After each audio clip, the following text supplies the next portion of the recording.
Hello दोस्तों, मैं Rajneesh Yadav Patna maths पे आपका स्वागत है। और आज हम फिर से ग्रुप डी स्पेशल सेट्स जो आ रहे हैं उसका नेक्स्ट पार्ट लेके आया हूँ। ठीक है, तो चलिए देखते हैं। देखिए, फर्स्ट सवाल क्या है कि किसी व्यक्ति को एक कुर्सी इतने रुपये में बेचकर 27% का लाभ होता है, तो कुर्सी का मूल्य बताइए। ठीक है, कुर्सी का मूल्य बताइए। देखिए, ये एक ऐसा सवाल है, ठीक है, ये एक ऐसा सवाल है कि देखने में छोटा है। ठीक है, देखने में ये बिल्कुल छोटा है, हाँ, लेकिन ये सिंगल सवाल आपको सिलेक्शन से बाहर कर सकता है।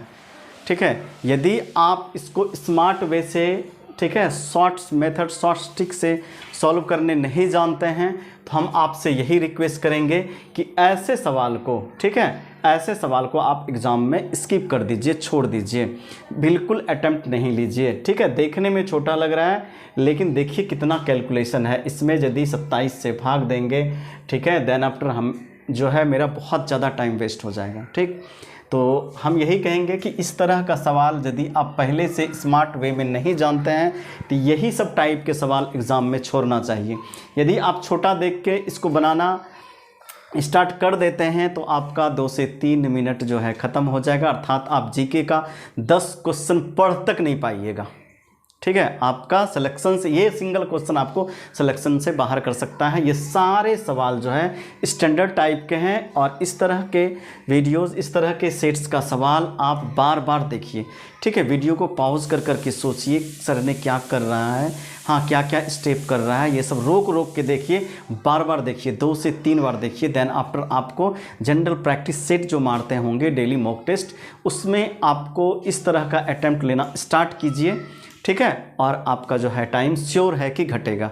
हाँ, तो चलिए देखते हैं सवाल क्या कहता है कि किसी व्यक्ति को एक कुर्सी इतने रुपये में बेचकर 27% का लाभ होता है। ठीक है, हाँ, अर्थात जो है 127, इतने रुपये में बेचकर 27% लाभ हो रहा है, अर्थात 127 का वैल्यू दिया हुआ है, 127% का। 127 का वैल्यू कितना है? 2858.77।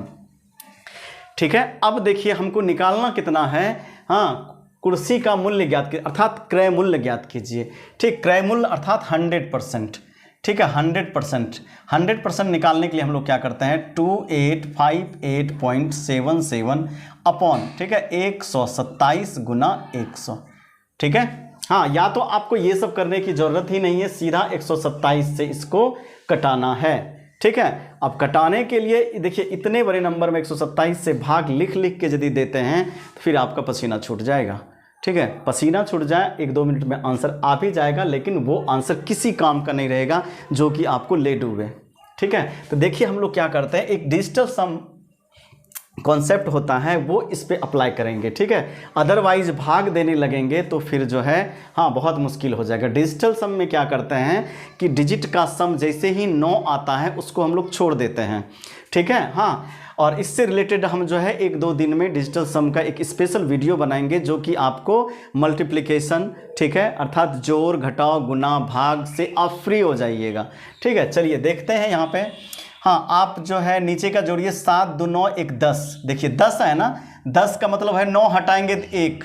ठीक है, 9 को हटाना है, हमेशा 9 को अवॉइड करना, अर्थात नीचे 1 हो गया, इसका भी 1 हो जाएगा, 1 + 0 + 0 1। ठीक है, देन आफ्टर देखिए 7 2 9 14, 14 और 8 22 5 27 हुआ, अर्थात 2 7 5 2 7 2 9, अर्थात यहाँ तक ये खत्म हो गया। 8 2 10 मतलब 1, अर्थात ओवरऑल इसका डिजिटल सम जो निकला 1 निकला। अब ऑप्शन में देख लेंगे, जिसका डिजिटल सम 1 आएगा वही आंसर आएगा। ठीक है, यहाँ आप देखिए 5 4 9 आ रहा है। ठीक है, अब देखिए 5 4 9 खत्म हो गया, 1 बचा, यही आंसर होगा। ठीक है, इसमें आप देख लीजिए 5 4 9 हो रहा है। ठीक है, 5 1 6 7 2 9। ठीक है, और 5 3 8 आ रहा है, अर्थात 1 जो है डिजिटल सम सिर्फ इसी का आ रहा है, ये आंसर हो जाएगा।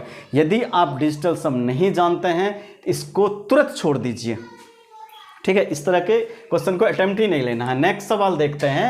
ठीक है, नेक्स्ट क्या है कि शुभम ने वार्षिक परीक्षा में 600 अंक में से 345 अंक प्राप्त किया है। ठीक है, परीक्षा में उसके द्वारा प्राप्त अंकों का प्रतिशत ज्ञात कीजिए। ठीक है, तो अब देखिए यहाँ पे क्या करना है हमको, यहाँ पे आप लिखने नहीं लगिएगा। ठीक है, सीधा आप जो है क्या करते हैं हम लोग कि जो अंक लाते हैं टोटल से भाग देते हैं गुना 100। ठीक है, उससे परसेंटेज आता है, गुना 100 करेंगे तो उससे 2 जीरो कट जाएगा। तो ये सब आपको प्रैक्टिस में ही इस तरह का स्टेप अवॉइड करने आना चाहिए। देखिए डायरेक्ट हम 6 से इसमें भाग देंगे, 6 पंचे 30। ठीक है, यहाँ पे 6 पंचे 30, 4 45 होगा, फिर 6 से भाग देंगे, 6 सत्ते 42। ठीक है, 42 3 45 3 अर्थात 30। हाँ, 6 पंचे 30, 57.5 किस में है, ऑप्शन ए में। ऐसे करके बनाएंगे स्टेप अवॉइड करके।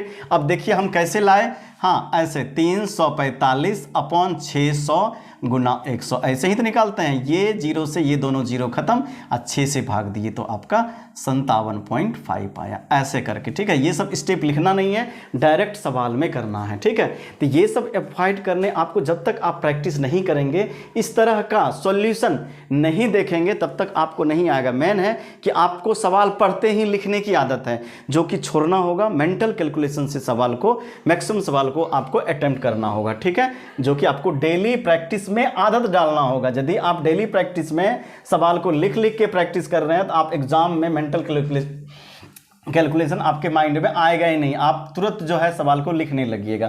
तो ये सब आदत डालने की चीज़ है कि सवाल को सोचने की। हो सके स्टार्टिंग में थोड़ा सवाल को देख के वो चीज़ पकड़ने में थोड़ा टाइम लगे, लेकिन हाँ कुछ समय के बाद वो आपके लिए वरदान साबित होगा और आपको जॉब लगवा के छोड़ेगा। ठीक है, चलिए यहाँ पे कहता है किसी शंकु का कुल पृष्ठीय क्षेत्रफल क्या होगा यदि उसकी तिरछी ऊंचाई, ठीक है, अब शंकु है कोई, ठीक है, मान लीजिए यही शंकु है। ठीक है, तिरछी ऊंचाई यही होता है ना, तिरछी ऊंचाई L कितना है, 32 है, और आधार का व्यास 48 है। देखिए हर बार में लोग क्या करता है, ये रेडियस ही 48 मान लेता है। ध्यान से यहाँ पे 30 से 40% बच्चे हाँ रेडियस को ही जो है 48 मान लेता है। यहाँ व्यास दिया हुआ है, ठीक है, डायमीटर, अर्थात यहाँ पे रेडियस कितना होगा, 48 का आधा, ठीक है, 24। हाँ, अब क्या पूछ रहा है, किसी शंकु का कुल पृष्ठीय क्षेत्रफल। तो कुल पृष्ठीय क्षेत्रफल क्या होता है आपका, pi R L plus pi R square. इससे पाई आर कॉमन लेते हैं, एल प्लस आर। आपको डायरेक्ट यही याद रहना है, आपको डायरेक्ट यही याद रखना है। ठीक है, pi R into L plus R. ठीक है, अब देखिए यहाँ पे वैल्यू रखते हैं 22/7, आर है मेरा 24 प्लस 24 प्लस 32 कितने, 4 2 6 अर्थात 56 गुना 56 लिख सकते हैं ना। अब देखिए यहाँ पे हम कैलकुलेशन कैसे करते हैं, इतना सारा गुना करेंगे। हाँ, तो यहाँ ये तो कट भी गया, ठीक है, 7 8 56। ठीक, अब देखिए जिसमें जिसमें नीचे 7 है वो नहीं होगा, क्यों, क्योंकि मेरा 7 नीचे नहीं रहा। ऑप्शन डी और ऑप्शन ए खत्म। इस तरह आप लीजिए। देन आफ्टर यहाँ पे देखते हैं 22 गुना 24 गुना 11, 22 है मतलब 11 का गुणनफल है। ऑप्शन में जिसमें 11 से भाग लगेगा वही आंसर होगा। तो देखिए इसमें 11 से कैसे हम लोग चेक करते हैं, अल्टरनेट, हाँ अल्टरनेट डिजिट को जोड़ते हैं, आपस में घटाते हैं। यदि 0 हो या तो 11 का मल्टीपल हो, तो यहाँ पे जोड़ते हैं 4 2 6 4 4 8, 8 घटाओ 6 2 आता है, नहीं तो 0 आया, ना तो 11 का मल्टीपल आया, अर्थात इसमें 11 से भाग नहीं लगेगा। लास्ट ऑप्शन सी बचा, सी आपका आंसर हुआ। ऐसे कैलकुलेशन करेंगे। ठीक है, इसको गुना भाग, ठीक है, नहीं करने की कोशिश कीजिए तो ज़्यादा अच्छा रहेगा। हाँ, यहाँ पे 22 देखें, मतलब 22 के अंदर 11 है, 22 यहाँ पे 11 गुणनफल में है, अर्थात जो भी नंबर आएगा उसमें 11 से भाग लगेगा। तो हम 11 से ही क्यों नहीं चेक कर लें यहाँ पे। यही सब चीज़ आपको देखने आना चाहिए। ठीक, चलिए अब यहाँ पे देखें 11 से भाग लगता है, 4 2 6 और 4 2 6, 6 घटाओ 6 0। तो मैंने क्या बोला कि 11 से भाग लगने के लिए अल्टरनेट नंबर के पोजीशन का सम, ठीक है, हाँ, होने के बाद दोनों का अंतर या तो 0 होना चाहिए या तो 11 से भाग लगना चाहिए। तो ये मेरा ऑप्शन सी सही है। देन आफ्टर नेक्स्ट सवाल देखिए। हाँ, वीडियो लंबा होने की वजह से हम थोड़ा तेज़ी से बोलते हैं कि कम टाइम में जो है आपको ज़्यादा से ज़्यादा कॉन्सेप्ट दे सकें। ठीक, अब देखिए नेक्स्ट सवाल क्या है कि 4 किलोमीटर की चाल से चल रहा लड़का किसी वर्गाकार मैदान को विकर्णतः, अर्थात ऐसे, ये सब फिगर आपको समझाने के लिए बना रहा हूँ, ठीक है, ऐसे विकर्णतः ठीक है, 36 सेकेंड में पार करता है। तो मैदान का क्षेत्रफल मीटर स्क्वायर में बताइए। ठीक, हाँ, इसने कुछ नहीं दे रखा है, सिर्फ चाल दे रखा है, ठीक है, और समय दे रखा है। मतलब इस होके जाने से इसको 4 किलोमीटर प्रति आवर के स्पीड से 36 सेकेंड लगता है। तो हम क्यों नहीं इसका डिस्टेंस निकाल लें। हाँ, तो देखिए ये किलोमीटर में है, ठीक है, किलोमीटर प्रति आवर में, बट यहाँ वैल्यू मेरा सेकेंड में दिया हुआ है और पूछ भी रहा है यहाँ पे आंसर मीटर में। तो पहले किलोमीटर प्रति आवर को मीटर प्रति सेकंड में हम लोग बदल लेते हैं। हाँ, तो चलिए इसको मीटर प्रति सेकंड में बदलने के लिए इसको 5/18 से गुना करना होगा। ठीक है, 5/18 से मैंने गुना किया तो ये हो गया अब इतना मीटर प्रति सेकंड के चाल से। और डिस्टेंस निकालने के लिए क्या करेंगे, चाल गुना समय, तो डिस्टेंस आ जाएगा मेरा। तो चाल समय कितना है, 36 सेकंड। अब इसको कटा दीजिए, 18 दूना 36 और 5 चौक 20 दूना 40, अर्थात ये जो है मेरा 40 मीटर है। 40 मीटर निकल गया। अब पूछता क्या है, क्षेत्रफल। हाँ, अर्थात डी का वैल्यू आ गया मेरा, डी का मतलब डायगोनल या विकर्ण, ठीक है, 40 मीटर आ गया। पूछ रहा है क्षेत्रफल एरिया, तो वर्ग का एरिया होता है या तो भुजा स्क्वायर या तो डी स्क्वायर अपॉन 2। तो डी कितना है, 40, 40 गुना 40 कितना होता है, 1600। तो यहाँ 1600 तुरंत ऑप्शन नहीं मार दीजिएगा हड़बड़ा के, नीचे बटे 2 भी होता है, 1600 के 2 से भाग देंगे तो क्या आएगा, 800। ये सब चीज़ जो है ना आपको ध्यान रखना होगा। जो बच्चे मिस्टेक कर सकता है वही मैं आपको बता दे रहा हूँ कि उस टाइम मेरी बात हो सके आपको याद आए कि सवाल के डेटा को ध्यान से देखा जाता है। अर्थात यहाँ पे 1600 हो गया, 40 का स्क्वायर अब बटे 2 है, अर्थात 800। तो ऑप्शन किस में है, ए में। ठीक है, ये सारे स्टेप आप बाउंस कर सकते थे। सीधा देखिए डी स्क्वायर अपॉन 2, 1600 अपॉन 2 अर्थात 800, ऐसे करके मेंटल कैलकुलेशन कीजिए। ठीक है, एक एक सेकेंड बचाना बहुत ज़्यादा मायने रखता है, जो कि आपको ज़्यादा अटेम्प्ट लेने में हेल्प करेगा। ठीक है, कोई भी एग्ज़ाम हो, हाँ, और कोई भी एग्ज़ाम हल्का और टफ नहीं होता। आजकल ग्रुप डी का क्वेश्चन सीजीएल के क्वेश्चन के बराबर होता है, एनटीपीसी, ठीक है, आपका एएसएम का क्वेश्चन, हाँ, एएलपी का क्वेश्चन जो आ रहा है वही ग्रुप डी में आ रहा है, इसीलिए ग्रुप डी को हल्के में नहीं लीजिए। ऐसा नहीं कि ग्रुप डी का जॉब है तो हमें हल्का, कुछ अंतर नहीं होता है, कुछ अंतर नहीं होता है। ठीक है, चलिए लास्ट सवाल है, बहुत अच्छा सवाल है। ठीक है, एक व्यक्ति 50 किलो, बार बार इस तरह के सवाल आते हैं। ठीक है, और ऐसे ही इस तरह के सवाल सभी आपको कंपटीशन से बाहर करता है। ठीक है, इसीलिए इस तरह के सवाल को बनाने का, बना तो लीजिएगा लेकिन इसमें कम टाइम में बनाने का, हाँ, आप सीख लीजिए। देखिए, एक व्यक्ति 50 किलोमीटर प्रति आवर, के किलोमीटर प्रति आवर और 25 किलोमीटर प्रति आवर की चाल से क्रमशः 250 किलोमीटर, 120 किलोमीटर और 50 किलोमीटर की दूरी तय करता है। ठीक है, अर्थात 50 किलोमीटर के स्पीड से 250 किलोमीटर और के किलोमीटर प्रति आवर की स्पीड से 120 किलोमीटर और 25 किलोमीटर प्रति आवर की स्पीड से कितना, 50 किलोमीटर की दूरी तय करता है। उसकी औसत चाल दिया हुआ है, औसत चाल 42 किलोमीटर प्रति आवर है। तो के का मान बताइए। ठीक है, तो के का मान बताइए, औसत दिया हुआ है और टोटल दूरी भी दिया हुआ है। तो हम टोटल दूरी से उसका लगने वाला समय निकाल लेते हैं। देखिए, जोड़ते हैं 250 प्लस 50, 300, 300 प्लस 120, 420, अर्थात 420 किलोमीटर जो है ये इस चाल से जो है आप इस चाल से तय करता है। तो यदि हम डिस्टेंस में चाल से भाग देते हैं तो समय आता है। ठीक है, इसमें 42 से भाग देंगे तो कट जाएगा, अर्थात 10 आवर लग रहा है। टोटल जो है औसत चाल से ये डिस्टेंस, टोटल डिस्टेंस तय करने में 10 घंटा लग रहा है। जब टोटल 10 घंटा है तो देखिए 50 किलोमीटर के स्पीड से इसने 250 किलोमीटर तय करता है, तो 50 गुना 5 अर्थात 5 घंटा लग रहा है। 5 घंटा लग रहा होगा 50 किलोमीटर प्रति आवर के स्पीड से ये 5 घंटा चल रहा है। क्यों, 250 बटा 50 कितना आएगा, 5।